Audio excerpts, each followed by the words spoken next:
The 10 smart ways to engage and win in office politics without losing your soul. Hello and welcome to the Win Unfairly channel and blog. Are you a winner? Indeed, yes you are. You have taken the first step to ensure that you have the tools and skills necessary to succeed and win in life by taking your time to watch this video. You have come to the right place, as the ideas, thoughts, guidances, tools, and skills outlined in this channel are not your run-of-the-mill skills and tools that many others are touting around. These are not taught in schools or universities. These are based on the over 40 years of my hands-on global working experience. If your company or you need me to present this or other topics as a training, seminar, or event, or if you want to discuss consulting or business development opportunities worldwide, please email me at john@winunfairly.com. More on myself a bit later.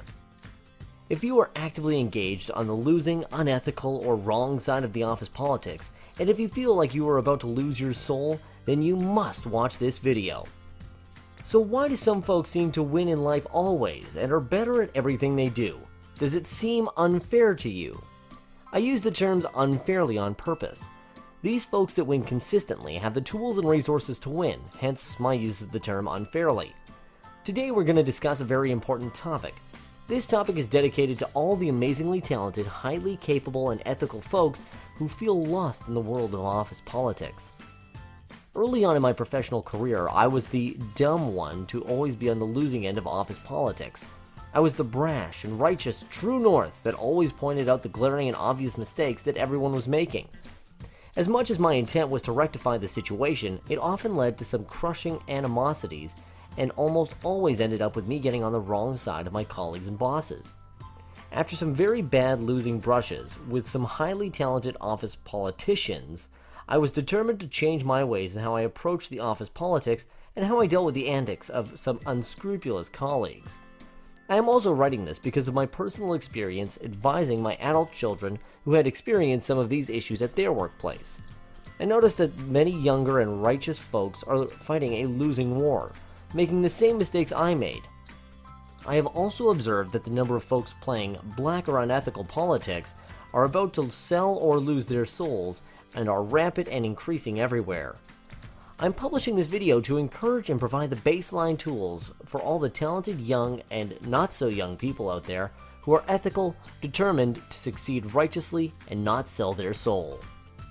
Many folks wrongly assume that engaging in office politics is all bad. I can assure you that not everything has to be manipulative and unethical. There certainly are ethical ways of doing things to engage in office or workplace politics. Folks who know me know that this is not some superficial lip service from my side. The people in my previous teams know that I don't engage in nor condone in unethical politics from my team. So this is not just abstract advice for everyone else. In my case, I can say that I have suffered and lost opportunities immensely in my younger days, not knowing how to engage and win in office politics. As always, this is real-life nuts and bolts experience for you to win unfairly in life. Before I continue on how to engage and win in office politics, I want you to know that you can find many other collections of skills and tools like this to help you win unfairly in life. You can go to my website at www.winunfairly.com or go to my YouTube channel at www.youtube.com/c/winunfairly. By now you might be wondering as to who I am. First, a few words about myself. My name is John Lincoln, and I am the author of a book called Connect the Dots, a playbook to help you connect your customers and profits. Here is the link to buy my book at Amazon. I have hired, led, and managed 1,000 plus people just like you.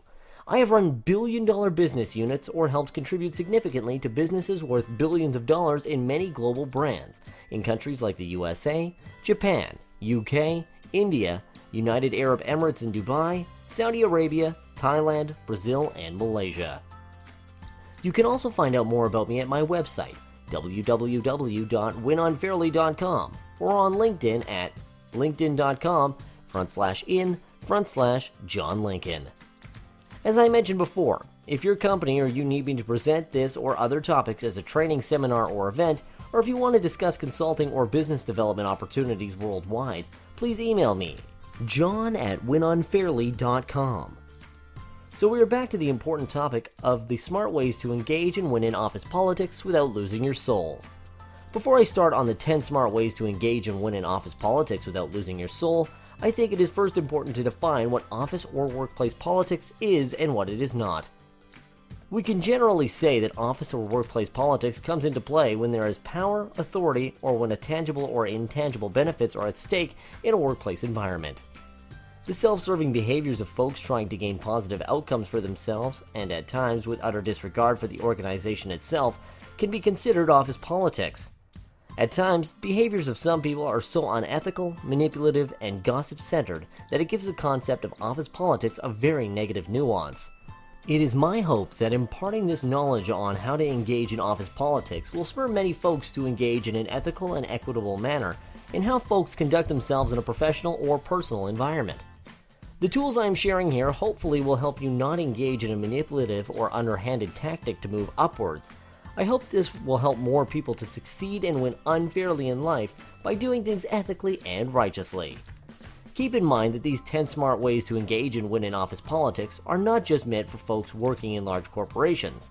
Manipulative and unethical behaviors or black politics exist everywhere, including small businesses, nonprofit organizations, clubs, societies, associations, and of course rampantly in larger corporations. So here we go. Here are the top 10 smart ways to engage and win in office politics without selling your soul. Some of these might seem too basic or obvious to you. Despite it being obvious, many folks ignore these and engage in unethical or manipulative behaviors to win in office politics. So to all the young and not so young folks out there, please watch and listen closely. You don't have to be unethical and manipulative to win in life. Go out and win ethically, knowing this 10 smart ways to engage and win in office politics without selling your soul. Number 1. Understand the lay of the land. In any organization, there are tangible and intangible centers of power. You will need to draw and map out the understanding of where the real power centers are and where the conflicts are between the power centers. Remember that it's not a bed of roses in the ivory tower too. There are real and harsher conflicts at the top.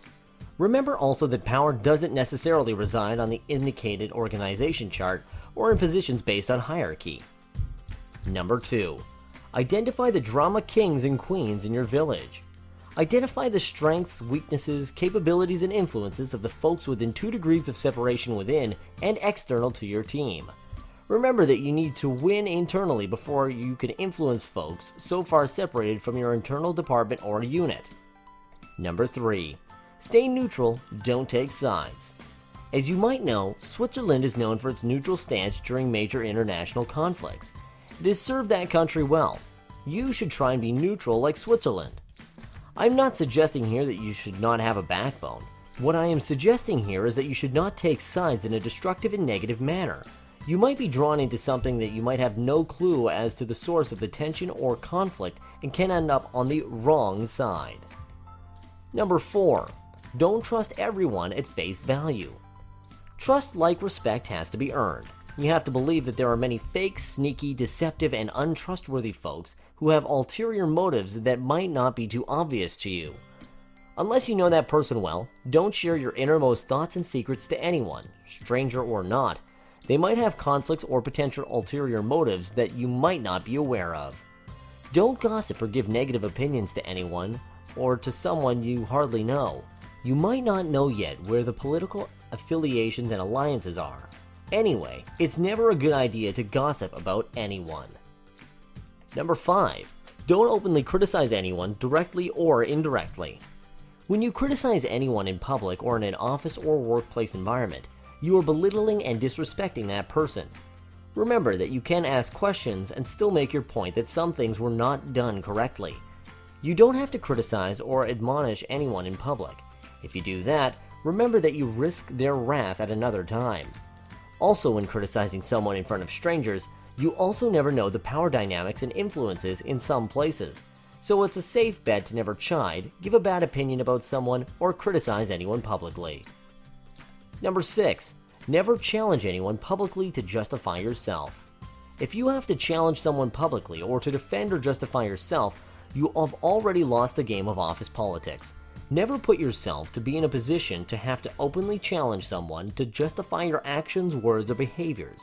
Remember that the person challenging to justify themselves is almost always the loser. Number 7. Accept criticism with grace. Don't get defensive. When you are being criticized or challenged, don't get defensive. Respond positively and constructively. Don't get defensive and point fingers at others. Number 8. Be nice to everyone, including the difficult ones.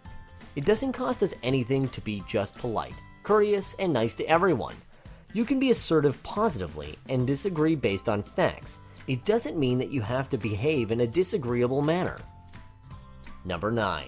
Avoid hot topics on the day before the weekend. Folks who know me know that I try to avoid at all costs and try not to have an unpleasant or potentially heated or conflicting discussion on the day before the weekend, a Thursday or Friday, depending on which part of the world you are at. You are doing a disservice to your colleagues, team members, and yourself if you decide to take a potentially conflicting discussion on the end of the day before a weekend. The potential negative thoughts and feelings could carry through the weekend and on the first day of the working week. When your mind and body is not well rested, you are bound to make severe mistakes which could cost your company and you heavily. So always plan to start your weekday fresh and rested, and don't carry baggage over the weekend. Everyone deserves a fun and restful weekend. If you are not well rested, you will take the mental burden and sore feelings to work. It will be a vicious cycle where you are almost sure of losing a battle when your mind is weak and most vulnerable. Number 10. Beware the share and copy all syndrome. In this world where electronic communications are a fact of life, always pause and think twice before your fingers hit send in any workplace or social media electronic communication. This applies to email, WhatsApp, iMessage, and social media communications. Remember that you will never know who will get affected or peeved off at your message. Keep electronic communications to a minimum on an as-needed basis only. Don't get judged wrongly by others. Take a step back and think twice before hitting the send button on an office email. In fact, we should all think twice before hitting the send button of any sort of communications. Also, watch out for the adjectives you use, lest you be judged wrongly. So there you have it, 10 smart ways of engaging and winning in office politics without losing your soul. Be a winner and go out there to actively engage and win at office politics. You will feel so good winning at office politics as you know that you have done it ethically, fairly, and you have not sold your soul. As you can see from what you have seen and heard here, there are many ways that you can engage in office politics without being manipulative and unethical. So be a real winner always. In my opinion, unethical backbiting office politics are worse than national or state politics. So don't engage in unsavory or surreptitious activities that could damage your reputation. A damaged reputation can never be recovered. You don't have to, as you now have the tools, ways, and means to engage ethically in any environment. As someone famously said, people sitting all day for hours looking at a glowing light are bound to get run over by a deer in the headlights. So don't get run over like a deer in the headlights. You have the tools and skills to engage in whatever environment you are in. Here is a final thought. Always try to see the good in people. When you practice to see the good in people, you will have a positive start to your day. Remember that what's good for the mind is good for the soul. In any environment or moment, you now have the tools and skills to adjust your strategy and tactics to engage and win in office politics. So to all the aspiring young and not so young, don't be defeated. Be a winner always. Go out and confidently win in any situation in life. Know that you are better endowed now than ever. So go out there and win unfairly and succeed in life. If your company or you need me to present this or other topics as a training, seminar, or event, or if you want to discuss consulting or business development opportunities worldwide, please email me at john@winunfairly.com. If you liked what you saw, or if you think your team, customers, employees, friends, family, or others can benefit from this, please forward this link. Hit like and subscribe below. Don't forget to share this video, especially with all the folks that you know that are unable to handle the office politics in their company or organization. I hope you found value in this video. If you did, please subscribe below, as I will be adding new videos every week or so.